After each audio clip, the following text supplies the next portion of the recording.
पिछले एपिसोड में हमने देखा था मियो चैन को याद आता है कि बचपन में उन्होंने अपने सीक्रेट बेस में कुछ दफनाया था और वो अपने दोस्तों को बोलता है चलो मेरे साथ, मैं तुम्हें दिखाता हूँ।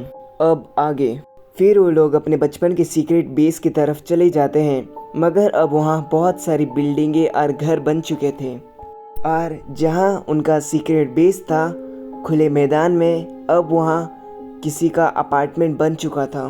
फिर मियो चैन को याद आता है कि ये पेड़ अभी तक यहाँ पे है, जिस पेड़ के पास में ही उन्होंने वो चीज़ दफनाई थी।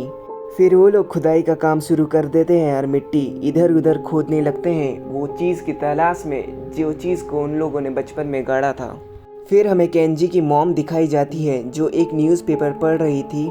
न्यूज़पेपर में हमें दिखाया जाता है कि एक पॉपुलर रिलीजियस फाउंडर की चाकू मार के हत्या कर दी गई है। फिर हमें मसाओ दिखाया जाता है वही चाकू के साथ जो उसने सुबह पैक किया था और वो उसी रिलीजियस फाउंडर को चाकू मार के मार देता है और उसे प्यूरिफिकेशन का नाम देता है। फिर हमें पता चल जाता है कि जब फ्रेंड ने लिस्ट के ऊपर उंगली रख के प्यूरिफाई बोला था उसका मतलब इसी से था। फिर हमको वापस केंजी और उनके दोस्तों को दिखाया जाता है जहाँ उनको उनका दफनाया हुआ सामान मिल जाता है। वो एक बॉक्स है और उसके ऊपर भी वही आई का सिंबल होता है। फिर हमें वापस केंजी और उनके दोस्तों का बचपन दिखाया जाता है जहाँ उनका सीक्रेट बेस था, वहाँ पे अब कंस्ट्रक्शन का काम चालू हो जाता है। फिर केंजी अपने सारे दोस्तों को उनकी खास चीज़ें लाने बोलता है जो उनके दिल के करीब हो। थोड़े टाइम बाद केंजी के सारे दोस्त अपनी अपनी चीज़ें लेके आ जाते हैं। फिर केंजी उनको बोलता है कि तुम जो भी चीज़ें लेके आए हो वो इसके अंदर रख दो, फिर हम इसे दफना देंगे। उसके बाद जब हम बड़े होंगे तो हम वापस इस बॉक्स को खोद के निकालेंगे और वापस ये बचपन याद करेंगे और जिएंगे। फिर हमें वापस प्रेजेंट का टाइम दिखाया जाता है जहाँ मियो चैन वो बॉक्स खोलता है और मियो चैन बहुत ज़ोर से डर के पीछे कूद जाता है। फिर हमें दिखाया जाता है कि उस बॉक्स के अंदर से खिलौने का सांप और मेंढक निकलता है जिससे मियो चैन डर गया था और उन सबको उनकी बचपन की चीज़ें मिल जाती है जो उन्होंने उस टाइम गाड़ दी थी। और उसमें एक कपड़ा भी रहता है जिसके ऊपर वही आई का सिंबल रहता है और उन्हें याद आता है कि ये डोंकी ने डाला था इसके अंदर। फिर हमारा सीन फ्रेंड पे शिफ्ट होता है जहां वो सबको बोलता है मैंने आप सबको इस तरह से इकट्ठा किया है ये बताने के लिए, पहले आप ये न्यूज़पेपर देखिए। इस आदमी का प्यूरिफिकेशन कर दिया गया है और इसके जैसे कोई भी झूठी अफवाह फैलाएगा तो उसका भी प्यूरिफिकेशन कर दिया जाएगा। यूनिवर्स अपने ट्रू फ्रेंड्स चूज करना शुरू कर चुका है। और ये सब सुन के वो लोग बहुत ज़्यादा खुश हो जाते हैं और फ्रेंड फ्रेंड चिल्लाने लगते हैं। जिसके बाद फ्रेंड बोलता है समय आ गया है तबाही और रीबर्थ का। फिर हमें दो दोस्त बात करते हुए दिखाए जाते हैं जहां वो अपने पर्सनल प्रॉब्लम्स के बारे में डिस्कस कर रहे रहते हैं, जिसमें से एक का नाम यूजुकी और दूसरे का नाम इचिहारा होता है। फिर वो लड़की अपने फ्रेंड को बोलती है मुझे कुछ अच्छा नहीं लग रहा, जिस पे उसकी फ्रेंड बोलती है हाँ मुझे पता है तुमने कुछ ज़्यादा ही ड्रिंक कर लिया। फिर हमें एक आदमी दिखाया जाता है जो वर्कर्स से पूछता है क्या काम पूरा हो गया, जिस पे वर्कर्स बोलते हैं हमें माफ़ कर दीजिए देरी के लिए। जिस पे वो आदमी बोलता है बस एक चीज़ ज़रूरी है कि फ्रेंड खुश है कि नहीं। फिर हमें केंजी और उसके दोस्त दिखाए जाते हैं जहां मियो चैन फ्लाइट में बैठ के चला गया होता है, जिस पे उसके दोस्त बहुत ज़्यादा दुखी थे। फिर सारे दोस्त एयरपोर्ट से बाहर निकल के अपने अपने घर जा ही रहे थे, तभी पीछे से केंजी उनको आवाज़ दे के बोलता है दोस्तों ये सिंबल को देखो, इसमें ज़रूर कुछ तो खास है। जिस पे उसके दोस्त बोलते हैं तुम उसे भूल जाओ, हम जब बच्चे थे तो हमने बस इसे गाड़ दिया था। फिर केंजी उनके पास जाके बोलता है भाई मेरा विश्वास करो ये इसमें कुछ तो है। जब डोंकी मरा और जब सिकिशिमा प्रोफेसर गायब हुए तब ये वही मौजूद था, ये सिंबल मैंने खुद देखा था।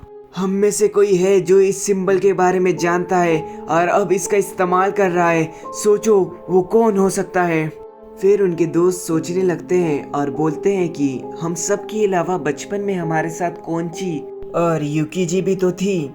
फिर एकदम से केंजी के ऊपर एक कुत्ता आके झपट जाता है। फिर हमें युकीजी दिखाई जाती है। फिर हमें पास्ट का टाइम दिखाया जाता है जहां दो मोटे चश्मे जुड़वा लड़के जो बच्चों को सताते थे, यानबू और माबू, वो बच्चों को सता ही रहे थे। और इतने में ही वहाँ पे युकीजी आ जाती है और वो दोनों मोटे लड़कों को सबक सिखा देती है। और वो दोनों लड़के डर के वहाँ से भाग जाते हैं। सारे दोस्त मिलके बोलते हैं कि अब तो युकीजी नार्क ऑफिसर भी बन चुकी है और वो बचपन से ही सारे बुरे इंसानों को सबक सिखाते आ रही है। ऐसे ही सारे दोस्त मिलके युकीजी की बहुत सारी तारीफें कर रहे थे। फिर तभी एकदम से केंजी युकीजी से आई सिंबल के बारे में पूछता है। युकीजी वो आई सिंबल देखते ही फिर युकीजी गुड बाय दोस्तों में बहुत बिजी हूँ बोल के वहाँ से चली जाती है। फिर हमें दो वकील दिखाए जाते हैं और सामने वही आदमी था जो वर्कर्स से थोड़ा टाइम पहले बात कर रहा होता है फ्रेंड के विषय को लेके। और यहाँ पे हमें पता चलता है कि उसका नाम मांजुमे इंसु है। उनमें से एक वकील बोलती है कि आखिर तुम लोग कर क्या रहे हो, हमें बहुत सारे पेरेंट्स की कंप्लेन आ रही है, उनके जवान बच्चे तुम्हारे ग्रुप में पूरा टाइम पड़े रहते हैं, तुम इसके बारे में क्या कहना चाहोगे और तुम्हारे ग्रुप या ऑर्गेनाइजेशन का नाम क्या है। जिसपे मांजुमे बोलता है नाम की हमें भला क्या जरूरत। जिसपे वो वकील बोलती है तुम्हें किसी नाम की जरूरत नहीं है अपनी ऑर्गेनाइजेशन को बड़ा करने के लिए। जिसके बाद वो वकील उनके लीडर फ्रेंड का असली नाम पूछती है। जिसपे मांजुमे बोलता है फ्रेंड तो फ्रेंड है। उसके बाद टेबल पे रखे हुए आई के सिंबल के ऊपर चम्मचे पीट पीट के बोलता है कि एक इंसान जिसने महान फ्रेंडशिप को पकड़ के रखा है और सिर्फ उसे ही इजाज़त है वो फ्रेंडशिप यूज़ करने की। फिर मांजुमे वहाँ से उठ के जाने लगता है। तभी वो वकील बोलती है 1 मिनट रुकने के लिए, पर मांजुमे वहाँ से चला जाता है।